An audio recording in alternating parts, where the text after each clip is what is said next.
বাংলাদেশের সেনা প্রধান জেনারেল ওয়াকারুজ্জামান একেবারে হঠাৎ করেই দেশের প্রধান বিচারপতি জাস্টিস সৈয়দ রিফাত আহমেদের সঙ্গে একটি জরুরি বৈঠক করেছেন। বৈঠকটি হয়েছে প্রধান বিচারপতির গুলশানের বাসভবনে। এই বৈঠক নিয়ে যথেষ্ট জল্পনা হচ্ছে দেশে ও দেশের বাইরে। এটা হওয়া স্বাভাবিক, কারণ সাধারণভাবে সেনাপ্রধান ও প্রধান বিচারপতির মধ্যে স্বাভাবিক অবস্থায় কোনো মিটিং হয় না, মিটিংয়ের দরকারও পড়ে না। তবে দেশটা যেহেতু বাংলাদেশ এবং 2024 সালের জুলাই আগস্ট থেকে দেশটার ভেতর যা সব কাণ্ড কারখানা চলছে, তাতে তো এই দেশটাকে আর স্বাভাবিক বলা যায় না। আর স্বাভাবিক বলা না গেলে তাকে বলতে হয় অস্বাভাবিক। তো এই অস্বাভাবিক বাংলাদেশের গত এক বছরের গাদা গাদা অস্বাভাবিক কাজকর্মের সঙ্গে আরও একটা অস্বাভাবিক কাজ যুক্ত হলো।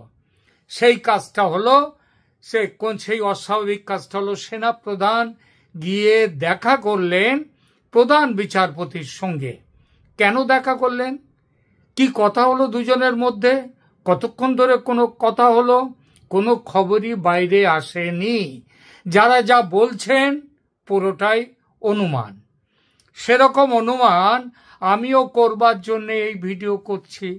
তবে একটা কথা বলবো, আমার অনুমান বাংলাদেশে যে আইনহীনতার আইন চলছে, সাংবিধানিক বাধ্যবাধকতার দোহাই দিয়ে যেভাবে সংবিধান ভাঙার প্রক্রিয়া চালু হচ্ছে গত বছরের জুলাই আগস্ট থেকে, সেই পুরো প্রেক্ষিত মাথায় রেখে এই সাক্ষাৎকারের কারণ খোঁজার চেষ্টা করব।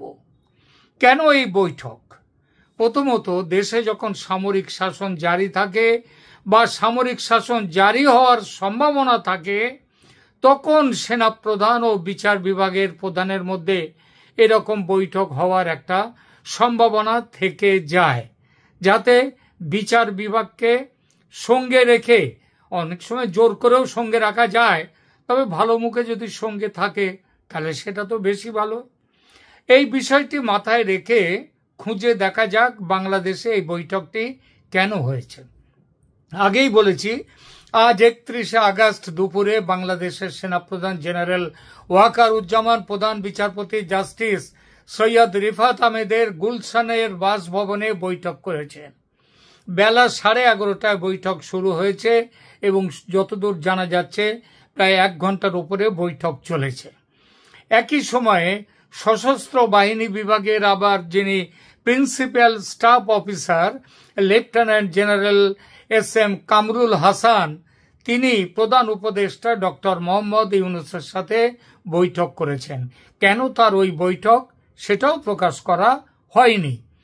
কেউ কিছু না বললেও বোঝা যায় বাংলাদেশে গত 1 বছরের বিভিন্ন ঘটনা আজকের এই সেনাপ্রধান এবং প্রধান বিচারপতির মধ্যে বৈঠকের পটভূমি তৈরি করেছে। 2024 সালের আগস্ট মাসে শেখ হাসিনার সরকার পতনের পর দেশের রাষ্ট্রীয় কাঠামোতে উল্লেখযোগ্য পরিবর্তন এসেছে। সেনাপ্রধান ওয়াকারুজ্জামান এই ব্যাপারে গুরুত্বপূর্ণ ভূমিকা পালন করেছেন এবং অন্তর্বর্তী সরকার গঠনের প্রক্রিয়ায় তিনি নেতৃত্ব দিয়েছিলেন। ফলে আর 10টা সেনাপ্রধানের থেকে তিনি আলাদা। নির্বাচিত প্রধানমন্ত্রী শেখ হাসিনাকে দেশ থেকে চলে যেতে হয়েছে, তার পেছনে মুখ্য ভূমিকা এই সেনাপ্রধান ওয়াকারুজ্জামানের। প্রধান বিচারপতি সৈয়দ রিফাত আহমেদ 2024 সালের 10 আগস্ট নিযুক্ত হন। নিযুক্ত হয়েছিলেন কখন? যখন পূর্ববর্তী প্রধান বিচারপতি ওবায়দুল হাসান তাকে জোর করে পদত্যাগ করতে বাধ্য করা হয়। যে পদ্ধতিতে ওবায়দুল হাসানকে পদত্যাগে বাধ্য করা হয়েছিল, সেটা দেখে নতুন প্রধান বিচারপতি দায়িত্ব নিতে অস্বীকার করতে পারতেন, তাহলে একটা উজ্জ্বল দৃষ্টান্ত স্থাপন করতে পারতেন, একটা ভালো উদাহরণ তৈরি হতো। আর কাক কাকের মাংস না খেলেও বিচারপতিরা বিচারপতিদের মাংস কিন্তু বেশ আরাম করেই খান। প্রধান বিচারপতি হিসেবে রিফাত আহমেদের সঙ্গে আরও 5 জন বিচারপতি অন্য বিচারপতিদেরকে তাড়িয়ে সুপ্রিম কোর্টের বিচারপতি হয়েছেন। তো বোঝাই যাচ্ছে যে রিফাত আহমেদ এই সরকারের সমর্থক, কিন্তু 2024-এর পর দেশের শাসন ব্যবস্থায় তো জল অনেক গড়িয়েছে। সেই 24-এর একজোট সরকার এখন আর নেই। তাদের মধ্যে দল উপদল লড়াই গোষ্ঠীদ্বন্দ্ব অনেক কিছু আছে। এখন ইউনূস এবং ওয়াকারের মধ্যে সেই আগের প্রণয়ও আর নেই। আবার বাংলাদেশকে কে দখল করবে, আমেরিকা দখল করবে না চীন দখল করবে না ভারত, এই নিয়ে খাবলা খাবলি শুরু হয়ে গেছে পরাশক্তিদের মধ্যে। তো এই প্রেক্ষিতটা মাথায় রেখেও এই বৈঠক কেন ও কি হলো সেই বিচারে যাব। দেশের বিচার বিভাগীয় সংস্কার প্রক্রিয়া নিয়ে অনেক কথা চলছে এখন। ইউনূস সরকার বলছে অনেক সংস্কারের কথা, এগুলো করে ভোটে যাওয়া হবে, নতুন সংবিধান তৈরি হবে। ওয়াকারুজ্জামান একবার প্রকাশ্যে অভিযোগ করেছেন তাকে অন্ধকারে রেখে সংস্কার করা হচ্ছে। এর বিরুদ্ধে নিজের অবস্থান জানাতে কি তিনি প্রধান বিচারপতির সঙ্গে কথা বললেন? সংস্কার মানে সংবিধান নতুন করে লেখার কাজ কি সে সবার মুখে? সব প্রশ্ন উঠতেই পারে। তবে যদি এই জন্য তিনি প্রধান বিচারপতির কাছে গিয়ে থাকেন সেটা একটা কারণ হতে পারে, তবে প্রধান কারণ হতে পারে বলে মনে হয় না। দ্বিতীয়ত, আইন শৃঙ্খলা পরিস্থিতি। শেখ হাসিনার সরকার পতনের পর দেশে আইন শৃঙ্খলা পরিস্থিতিতে সেনাবাহিনী ম্যাজিস্ট্রেসি পাওয়ার নিয়ে মাঠে আছে। এই পরিস্থিতিতে সামরিক ও বিচার বিভাগের মধ্যে খুব সমন্বয় প্রয়োজন। এই সমন্বয় যে নেই এতদিন কিন্তু সেই বিষয়ে কোনো কথা শোনা যায়নি। সুতরাং এই ব্যাপার নিয়ে অর্থাৎ সমন্বয়ের জন্য দুজনের সঙ্গে কথা বলেছেন, এটা কোনো কারণই হতে পারে না। তৃতীয় কারণ যার ইঙ্গিত গোড়ায় দিয়েছি, সেটা হলো অন্তর্বর্তী সরকার ব্যবস্থায় কি পরিবর্তন হচ্ছে? প্রধান উপদেষ্টা কি বিদায় নিচ্ছেন? রাষ্ট্রপতি চুপ্পু সাহেব কি আর রাষ্ট্রপতি থাকছেন না? তার ছবি খোলা হয়েছে কয়েকদিন আগে সরকারি দপ্তর থেকে, তাহলে কি এইবার তাকেও সেখান থেকে খুলে ফেলে দেওয়া হবে তুলে? তো নাকি রাষ্ট্রপতির জায়গায় চিফ জাস্টিস আসছেন? আবার এমনও কথা শোনা হতেই পারে যে ইউনূসকে বাদ দিয়ে কেয়ারটেকার সরকারের প্রধান হবেন রিফাত আহমেদ। এই বিষয়ে সাংবিধানিক বিধান জানতে এবং রিফাত আহমেদ সাহেব তার পদ নিতে রাজি আছেন কিনা সেটা জানতেও ওয়াকারুজ্জামান যেতে পারেন। আপনাদের হয়তো মনে আছে কয়েকদিন আগে আমেরিকার যিনি সার্চ দ্য অ্যাফেয়ার্স যিনি ঢাকায় আছেন টেসি অ্যান্ড জ্যাকবসন, তিনিও ওই প্রধান বিচারপতির বাড়িতে গিয়েছিলেন তার সাথে মিটিং করে তাকে বোঝাতে যে আপনি এই নতুন সরকারের ক্ষমতা নিন, নতুন সরকারের দায়িত্ব নিন। তিনি রাজি হননি বলে খবর পাওয়া গেছে।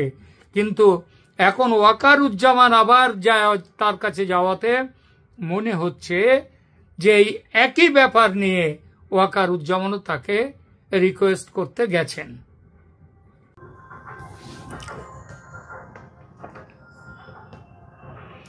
এবং চতুর্থ যে কারণটি, সেটিও কম জোরালো নয়, সেটা হলো তার ইঙ্গিত একদম শুরুতে দিয়েছি যে দেশে সামরিক শাসন জারি করার সাংবিধানিক ব্যবস্থা জানতেও ওয়াকারুজ্জামান এই বৈঠকে যেতে পারেন। এরকমভাবে পৃথিবীর অন্য দেশের সামরিক প্রধানরা শাসকরা কিন্তু সামরিক শাসন জারি করার আগে এরকমভাবে যান না, কারণ তাদের যাওয়ার দরকার পড়ে না। কারণ ওই যে বললাম না, তাদের একটুখানি কবজির জোর কিংবা তাদের বুকের জোরটা তাকতটা বেশি। এই তাকতটা কিন্তু আমাদের বাংলাদেশের সেনাপ্রধান ওয়াকারুজ্জামানের নেই। কারণ আপনারা মনে করুন একটা কথা, সেই 5 আগস্টে যখন তিনি গেলেন, 5 আগস্টে তিনি বললেন কি, দেশের মানুষকে কি বললেন আপনাদের জানমালের দায়িত্ব আমি নিলাম। কথাটার মানেটা কি? মানে সরকার, পরবর্তী সরকারের দায়িত্ব তিনি নিচ্ছেন, এইটাই তো। এর বাইরে কি আর তো কোনো কথা হতে পারে না? তাহলে এইবার বলুন, সেদিন যদি তিনি দায়িত্ব যদি নিয়ে থাকেন, তাহলে 8 আগস্টে ইউনূস কি করে ক্ষমতায় এলেন?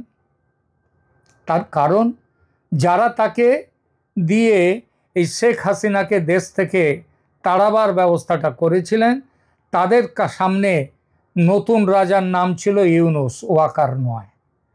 এখন আবার একটুখানি পাল্টে গেছে পরিস্থিতি।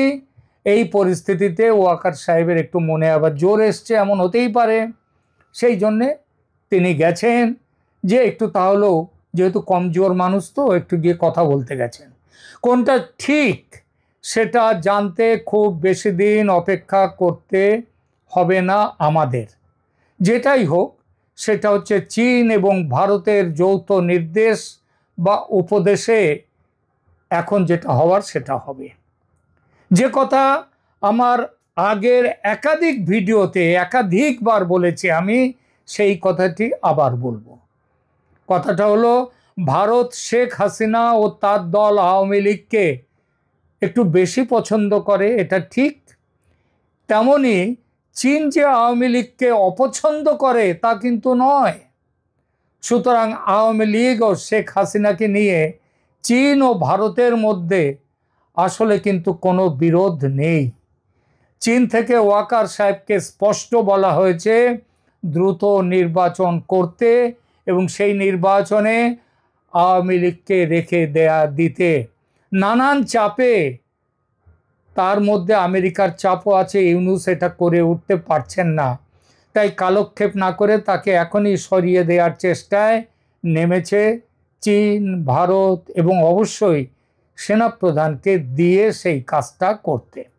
আর ইউনূস সাহেবের PSO lieutenant general Kamrul Hasan তার মনিবের সঙ্গে দেখা করেছেন জল কোন দিকে গড়াচ্ছে সেটা জানাতে। হয়তো জিনিসপত্র গোছগাছ করার কথাও বলেছেন তিনি, যে গুছিয়ে নিন, টিকিট কাটুন, শেষ করব। তবে শেষের আগে একটা কথা বলবো, বাংলাদেশ তো বটেই, পৃথিবীর কোনো দেশের ইতিহাসেই এমন বৈঠকের নজির নেই। সুতরাং ধরে নেওয়া যায় বড় কিছু একটা ঘটতে চলেছে। বাতাসে সেই নতুন কিছুর গন্ধ যেন ক্রমশ বাড়ছে। প্রিয় দর্শক, আপনার কি তেমন কিছু মনে হচ্ছে? কি মনে হচ্ছে সেটা কমেন্ট করে জানাবেন। আর অবশ্যই সাবস্ক্রাইব করবেন আমার চ্যানেল। শেষ করব আর একটি কথা বলে, আপনারা জানেন ক্যালকাটা ডায়ালগস একটি সহযোগী ইউটিউব চ্যানেল শুরু করেছে, ভৌতিক গল্পের চ্যানেল, নাম প্রেতভূমি। ইংরেজিতে প্রেতভূমি একসাথে লিখে দিলেই আপনারা চ্যানেলটা দেখতে পাবেন। দারুণ দারুণ সব গল্প শুনুন সেখানে। আজকের গল্প একটা যেটা দেওয়া হয়েছে তার নাম হচ্ছে ফুলঝারিয়ার আতঙ্ক। এখনকার মতো এখানেই রাখছি, ভালো থাকবেন, ধন্যবাদ।